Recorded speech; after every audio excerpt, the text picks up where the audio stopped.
Wazazi wenye watoto wenye tatizo la usonji autism wameshauriwa kuwapeleka watoto wao mapema kwa wataalamu wa afya, kwani kwa kufanya hivyo kutaongeza ufanisi wa matibabu na kupunguza changamoto zitokanazo na tatizo hilo.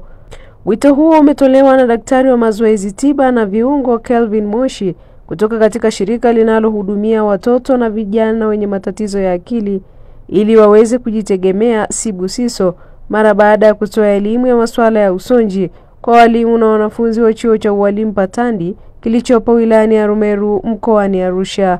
Kwa majina naitwa Kelvin Moshi, mimi ni physiotherapist au daktari wa mazoezi tiba na viungo kutoka Sibusiso. Na leo tumekuja hapa Patandi Teachers College kwa ajili ya kwenda kuongeza awareness au fahamu kuhusu changamoto ya usonji. Kwa kifupi tu, usonji ni changamoto ya mfumo wa fahamu ambayo mtoto anakuwa nayo na huwa inaathiri maeneo makubwa mawili ambayo ni mawasiliano na tabia za kujirudia. Mtoto mwenye usonji anakuwa na changamoto ya mawasiliano, lakini pia anakuwa na changamoto ya tabia za kujirudia. Kwa hiyo unakuta kuna tabia fulani ambayo anapenda kuzifanya sana, lakini uwezo wake wa kuwasiliana unakuwa ni mdogo pia. Wengine wanakuwa ni non-verbal kwamba hawezi kuongea kabisa. Wengine wanaweza kuongea lakini uwezo wake wa kuwasiliana unakuwa ni mdogo sana. Hiyo ni moja. Lakini kingine visababishi vikuu wanasema mpaka sasa hivi wanasayansi hawajaweza kugundua inasababishwa na nini hasa. Japo kuna baadhi ya riski au vitu ambavyo wanasema huenda vinaweza kusababisha changamoto ya usonji kama tunaita vinasaba, hitilafu katika vinasaba, lakini pia changamoto katika wakati wa ujauzito na kipindi cha kujifungua inaweza kusababisha pia mtoto akapata changamoto ya usonji. Lakini sababu halisi hasa ya changamoto ya usonji bado haijajulikana. Lakini watoto hawa licha kuwa na dalili zao hizo kubwa mbili, wanakuwa na dalili nyingine nyingi zaidi. Kwa mfano, baadhi yao wanakosa utulivu, lakini wengine wanakuwa na tabia ya kuzunguka sana, lakini wengine wanakuwa na tabia ya vitendo vya kujirudia au tabia au ugumu katika mawasiliano. Na kingine ambacho wanakuwa nacho hawa watoto ni kuna uwezo wa kuunda mawasiliano, kudumisha mawasiliano unakuwa ni mdogo sana kwao. Lakini pia ni watoto ambao wanapenda kujitenga sana, hawapendi kushirikiana na wenzao au jamii inayomzunguka. Hizo ni baadhi ya dalili ambazo unaweza kuziona kwa mtoto mwenye usonji. Mpaka sasa hivi hakuna kinga ya moja kwa moja ya changamoto ya usonji. Kwa sababu hata kinachosababisha bado hakijagundulika.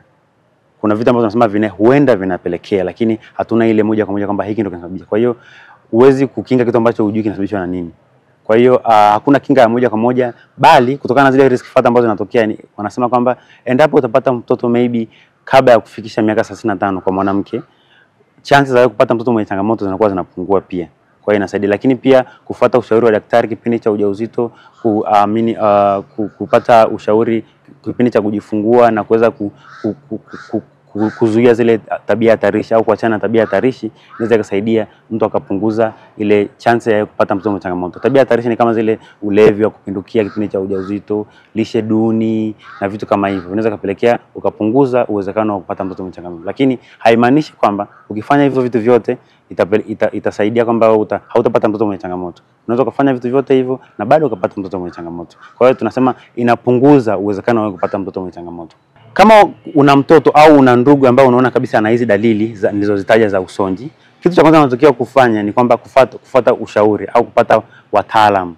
Wataalamu hao unaweza kupata kwenye hospitali au kwenye vituo ambavyo vinahudumia watoto wenye changamoto ya usonji. Lakini mara ya kwanza inabidi aende hospitali ili akapimwe. Ili tunapopima tunajiridhisha zaidi kwamba changamoto hii ni kweli ni usonji au kuna changamoto nyingine ambayo yuko nayo mtoto. Baada ya hapo, kutokea hapo sasa kwa mtaalamu unaweza ukapata sasa kuendelea mbele inakuwa vipi. Wanaweza kwa kurefer kwetu au kwa watu wengine ambao wanadili na hao, lakini kwenye hospitali kuna wataalamu ambao wanadili na watoto kama hao. Kuna wataalamu wanaitwa occupational therapist. Ukikutana na wataalamu wa occupational therapist wanaweza wakamsaidia mzazi kuweza kujua jinsi gani ya kuweza kumsaidia mtoto na jinsi gani ya kuishi na mtoto mwenye usonji. Mafunzo haya ambayo tumefanya hapa ni muhimu sana kwa wale walimu ambao wanaendelea kujifunza, kwa sababu walimu hawa kwanza ni walimu ambao wanaenda kuhudumia watoto wenye mahitaji maalum. Kwa hiyo watakutana na watoto wenye usonji kwenye madarasa yao na changamoto pamoja na changamoto nyingine za mahitaji maalum. Kwa hiyo tulivyokuja hapa tumeenda kuwajengea uwezo kwamba hata wakikutana na watoto ambao wana changamoto za usonji na zinafanana na usonji, wajue jinsi gani wanaweza kuwasaidia wajue jinsi gani wanaweza kuwasaidia, wajue kwamba sio laana au ni kwamba mtoto ana ukaidi na vitu kama, wajue kwamba ni changamoto ambayo anakuwa nayo na jinsi gani kuweza kumsaidia ili aweze kujifunza na kufikia malengo yake kama watoto wengine. Mzazi atapata mtoto wake ana viashiria vya usonji, ni muhimu sana yule mtoto akapata huduma ya haraka, huduma akiwa mapema zaidi. Mapema jinsi mtoto anavyogundulika ndivyo mapema zaidi ndivyo ule ufanisi wa matibabu unavyokuwa mkubwa zaidi. Endapo utaona viashiria vya changamoto za usonji au zinafanana na usonji, alafu ukamwacha mtoto nyumbani tu, inapelekea kadri anazidi kuwa mkubwa inakuwa ni ngumu zaidi yale matibabu kufanya kazi. Kwa hiyo inapelekea mtoto ana changamoto ya usonji na ukamgundua mapema, ni rahisi hata wale wanaomhudumia kuweza kumsaidia kuweza kukua vizuri na kuweza kuendelea kufanya shughuli za kila siku kama watoto wengine. Kwa hiyo endapo unapomuona mtoto, kwa wazazi, natoa rai kwa wazazi na wanajamii, endapo utapoona mtoto mwenye changamoto yoyote au mwenye viashiria vya usonji, ni cha muhimu zaidi ni kuweza kumfikisha kwenye vituo vya afya ambao watapata usaidizi zaidi, na kuweza, kwa sababu ukimgundua mtoto mapema ndivyo akaanza huduma mapema ndivyo ile tunaita prognosis, ule uwezekano wa kupata maendeleo mazuri unavyokuwa ni mkubwa zaidi. Kwa majina yangu naitwa Agustino Shamte, ni mwalimu wa elimu maalum lakini pia ni kocha wa mpira wa wavu pamoja na hockey. Tumekuja hapa Patandi kwa ajili ya wiki ya maadhimisho ya siku ya watu wenye usonji duniani kwa ajili ya kubadilishana uzoefu pamoja na wataalamu ambao wanahusika kuandaa walimu kwa ajili ya kwenda kusaidia watoto wenye mahitaji maalum sehemu mbalimbali. Na najisikia furaha sana kuwepo maeneo haya kwa sababu tunaamini kwa kupitia mafunzo haya basi walimu hawa au wataalamu hawa wanaweza kuwanufaisha zaidi, mafunzo haya yanaweza kuwanufaisha zaidi katika kuwaandaa walimu ili walimu wanapoenda kwenye kuhudumu watoto hawa wenye mahitaji maalum waweze kujua mtoto huyu ana usonji au hana usonji, ana aina nyingine aidha ya ulemavu wa akili au ana changamoto nyingine. Lakini pia tumeweza kupata fursa ya kudiskasi na kujadili kwamba njia gani tunaweza kuwasaidia watoto hawa wenye usonji, ikiwemo njia ya kutumia michezo kama sehemu ya ufundishaji, kwa sababu tunajua watoto hawa wana changamoto ya kuchangamana, lakini pia wana changamoto ya mahusiano, mbali na changamoto kubwa ya tabia za kujirudia. Lakini kwa kupitia mafunzo haya basi tumeendelea kujengeana uwezo ili kuweza kuwasaidia watoto kwa kupitia michezo na kwa kupitia mbinu mbalimbali ambazo tumeweza kushirikiana na wataalamu hawa ili kuweza kuwasaidia, zitaweza kuwanufaisha katika education setting, katika mifumo ya kielimu. Tofauti kati ya usonji pamoja na changamoto nyingine kama labda Down syndrome au ADHD, hali ya kukosa utulivu na umakini, kwa mwalimu kuweza kufahamu na kutofautisha usonji na hizi hali zingine inaweza kumsaidia kuweza kumsapoti mtoto katika mafunzo sahihi kulingana na changamoto alionayo. Na hapo ndio inapelekea kwamba tunasema inapofanyika uchunguzi yakinifu, uchunguzi sahihi kuweza kumfahamu mtoto mwenye usonji, inamsaidia basi kuweza kupanga utaratibu wa kujifunza kwake wa mtoto mwenye usonji ambao mara nyingi unatofautiana na watoto wengine kulingana na mahitaji. Kwa hali ya usonji, takwimu zinaonyesha kwamba mtu mmoja kati ya watu 100 anasemekana anaweza kuwa na usonji. Lakini kwa taifa la Marekani ambako mara nyingi tunapata tafiti nyingi kutokea kule, inaonyesha kwamba mtu mmoja kati ya watu 36 inaonekana anaweza akawa ana usonji. Hali hii inaonyesha kwamba hali ya usonji imeendelea ikikua siku hadi siku. Kwa hiyo nitoe wito kwa wataalamu na walimu wote kuweza kuifahamu hali hii ya usonji na huduma stahiki za kuwapa watoto au watu waliokuwa na changamoto hii. Kwa majina mimi naitwa Daniel Alex Kirumba. Mimi ni mkuu wa program katika shirika la Sibusiso, shirika ambalo linahudumia watoto na vijana wenye ulemavu wa akili ili waweze kujitegemea wenyewe. Leo tumefika katika chuo cha ualimu maalum Patande kwa ajili ya kubadilishana uzoefu kufuatia maadhimisho ya siku ya watu wenye usonji duniani ambao kidunia ilifanyika tarehe 2 mwezi wa 4. Inafanyika tarehe 2 mwezi wa 4 kila mwaka. Kwa hiyo mwaka huu tumeamua sisi kama Sibusiso kuadhimisha kwa kutembelea kwenye vituo mbalimbali vya radio, lakini pia kubadilishana uzoefu na walimu katika chuo hichi cha Patande, lakini pia na wakufunzi katika chuo hichi cha Patande. Kiuhakika tumeweza kubadilishana mambo mengi sana kuhusiana na swala hili la usonji, kwamba usonji ni nini, tunaweza kutofautisha vipi kati ya usonji na ulemavu wa akili.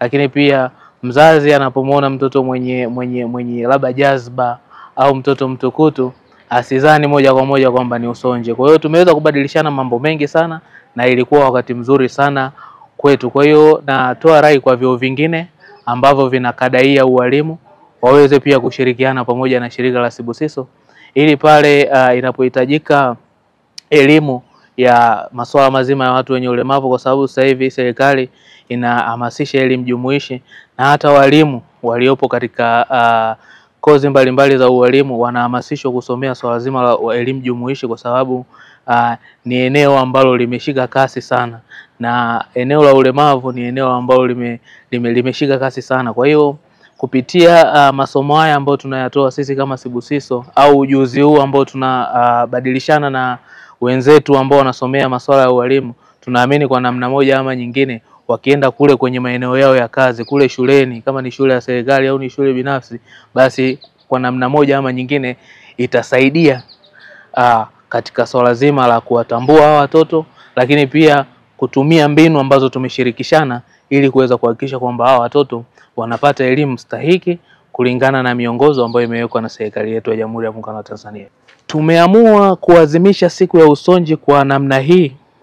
Kwanza kwa namna ya kutembelea katika vyombo vya habari, kwa sababu tunajua kwamba vyombo vya habari vinasikika katika maeneo makubwa zaidi, maeneo mapana zaidi. Kwa mfano unaweza kwenda kwenye redio inasikika Tanzania nzima. Kwa hiyo tunaamini watu wengi wataweza kupata hii elimu kuhusiana na swala zima la usonji. Lakini pia tumeamua kutembelea katika mavyuo na kufanya semina hizi, kwa sababu tunajua kwa mfano chuo cha Patandi ni chuo ambacho kinaandaa walimu au kinaongeza ujuzi kwa walimu ambao tayari walishafanya kazi ya ualimu. Kwa hivyo tunaamini tukitoa mafunzo haya mafunzo yataenda kufanywa kazi, kwa sababu hawa walimu wataenda kuajiriwa katika shule za serikali, wataenda kuajiriwa katika shule binafsi, na wengine wanaweza kuanzisha hata shule zao. Kwa hiyo tunaamini elimu hii hatujaitupa. Elimu hii ni kama mbegu tumeipanda, itaenda kuchanua na watu wataweza kufaidika kwenye jamii mbalimbali. Kwa upande wake, mkuu wa chuo cha ualimu elimu maalum Patandi, Lucian Segesela, anasema jamii inapaswa kutofautisha usonji na aina nyingine ya ulemavu wa akili ili waweze kuwahudumia watoto hao. Lucian Ireneo Segesela ni mkuu wa chuo cha ualimu elimu maalum Patandi. Tuko leo siku hii ya Ijumaa tukishirikiana na ndugu zetu kutoka taasisi ya Sibusiso kwa ajili ya kuenzi siku ya usonji duniani.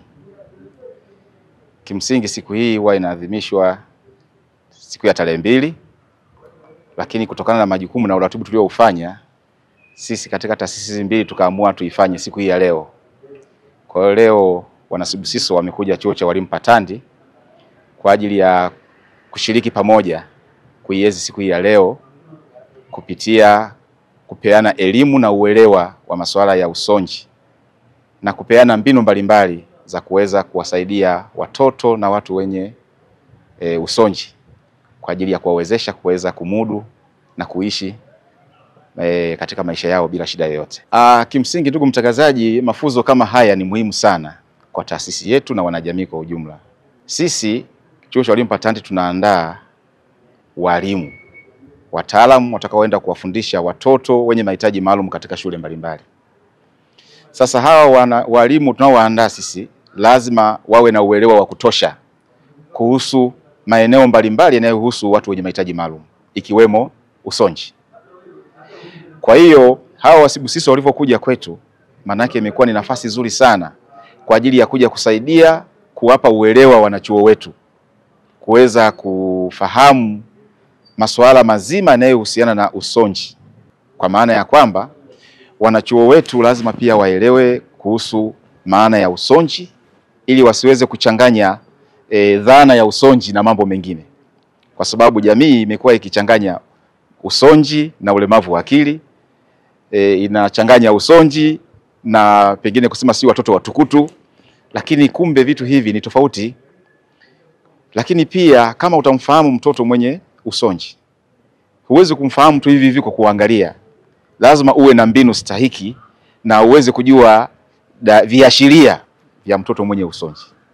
Na mwisho wa siku upate mbinu za kuweza kumsaidia na kuishi naye ili uweze kumsaidia aweze kumudu maisha yake ya kila siku.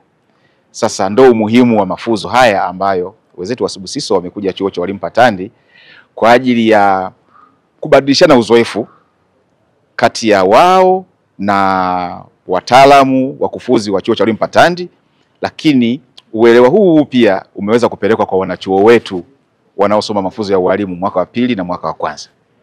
Kwa hiyo kupitia hili tuna imani ujuzi, maarifa na mbinu stahiki za kushughulika na masuala ya watoto wenye usonji itaweza kwenda mbali zaidi kwa kuwafikia watu wengi zaidi, kwa sababu wanachuo walioko hapa wametoka Tanzania nzima na wataenda kwenye shule mbalimbali na jamii mbalimbali. Kwa hiyo hii itakuwa kama mbegu itakayoota katika maeneo mbalimbali watakao kwenda wanachuo wetu, lakini na walezi wakufunzi ambao wapo wanatoa mafunzo na wao sehemu zingine kwa walimu sekondari, kwa walimu wa shule ya msingi na kadhalika. Kwa hiyo maarifa haya ambayo tumeweza kuyapata kupitia watu wetu wa Sibusiso, maana yake yatakuwa yamewaimarisha zaidi wakufunzi wetu na kutumia uzoefu huo na maarifa hayo kwa ajili ya kusaidia wataalamu wengine ambao wanahitaji uwezeshaji wetu. Kwa majina yangu naitwa Lightness John Mpinga, ni rais ya serikali ya wanachuo katika chuo cha walimu Patandi.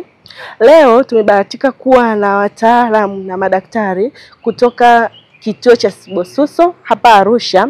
Wamekuja kutuletea elimu nzuri sana kuhusu watoto wenye changamoto ya autism au usonji.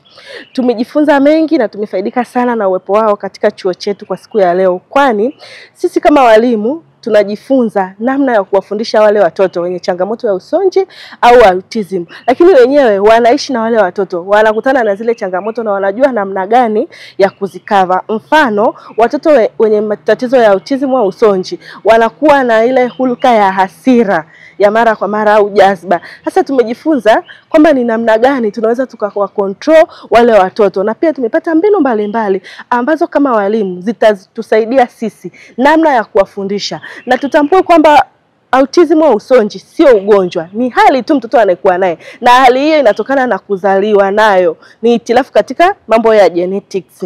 Lakini hawa wataalamu wametuletea elimu hiyo ambayo inatusaidia sisi kama walimu ni kwa namna gani tunaweza kuamudu wale watoto katika ufundishaji, na kwamba wale watoto wanatakiwa wapate ujuzi mbalimbali wa kimaisha. Wanaweza, mzazi unapokuwa na mtoto mwenye namna hiyo, ni vyema usimwache nyumbani. Unaweza kumpeleka kwa madaktari kama hawa wa Sibusiso wakakushauri. Inaturahisishia sisi walimu kutambua, maana watoto wao wanatofautiana baina ya mtoto mmoja mwenye usonji na mwingine. Sasa wanatofautiana, inaturahisishia sisi kujua namna gani ya kuwasaidia, namna gani ya kufundisha. Na watoto hawa wanafundishika, wanajengewa stadi mbalimbali za kimaisha, mfano kama vile kujihudumia, kufua, ujuzi mbalimbali kama kutengeneza vitu mbalimbali, shanga, kufuga wanyama. Hawa ni wataalamu tuliokuwa nao, wamepractice na wameona manufaa hayo. Wito wangu kwa wazazi na walezi, ukipata mtoto mwenye changamoto kama hiyo, hatuchukulii imani potofu kwamba amilogwa au ni nini. Hapana, ni jambo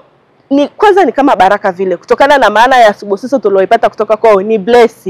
Kwao ni baraka yule mtoto, na usimweke ndani ukamficha. Hapana, mtoe, mpeleke kwa wataalamu wa afya, mlete shuleni, kwa sababu atajengewa, ataweza kusimama mwenyewe kutokana na zile stadi ambazo anapatiwa. Siku ya kimataifa ya kuelimisha umma kuhusu usonji hufanyika kila ifikapo Aprili 2 kila mwaka, ambapo mwaka huu imekuja na ujumbe usemao tujitolee tena kuunda dunia ambayo itahakikisha hakuna mtu mwenye usonji atakayeachwa nyuma.